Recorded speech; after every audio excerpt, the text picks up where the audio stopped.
thank you all for your comments and contributions today. And the President's given us a very clear direction on the creation of Space Force, and now it's incumbent on the National Space Council to provide him with sound advice about how we move out. This discussion has certainly informed that, but to that end, I'm going to now recognize the Deputy Secretary of Defense to describe our recommendations to the President on the creation of the United States Space Force. Patrick. Mr. President, before the Space Council are 6 recommendations to the President as we move forward on establishing the Space Force. These have all been well coordinated among the members of the Council. Recommendation 1 guides the creation of a new unified Space Command. Recommendation 2 provides direction on the legislative proposal for the Space Force. Recommendation 3 addresses the fiscal year 2020 budget for the Space Force. Recommendation 4 outlines an interagency authorities review. Recommendation 5 establishes the Joint Space Development Agency.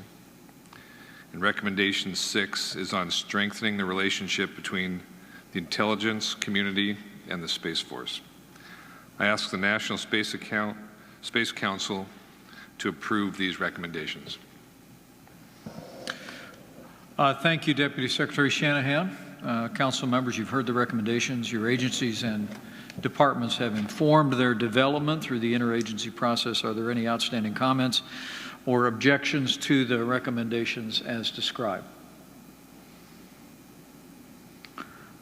Seeing no objection, I direct the Executive Secretary to enter the recommendations into the records of the National Space Council and create a publicly available fact sheet. Further, the Executive Secretary should prepare a memo to the President from the Chair notifying him of these recommendations, and to members of the National Space Council, our advisory group, and all that are looking on.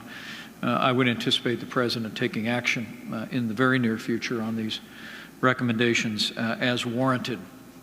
He only asks me about the Space Force every week, so I know he will be very grateful for the energetic efforts and the substantive and thoughtful recommendations brought forward by the experts that we've heard from and the agencies that are at the table and involved in this effort. To close, let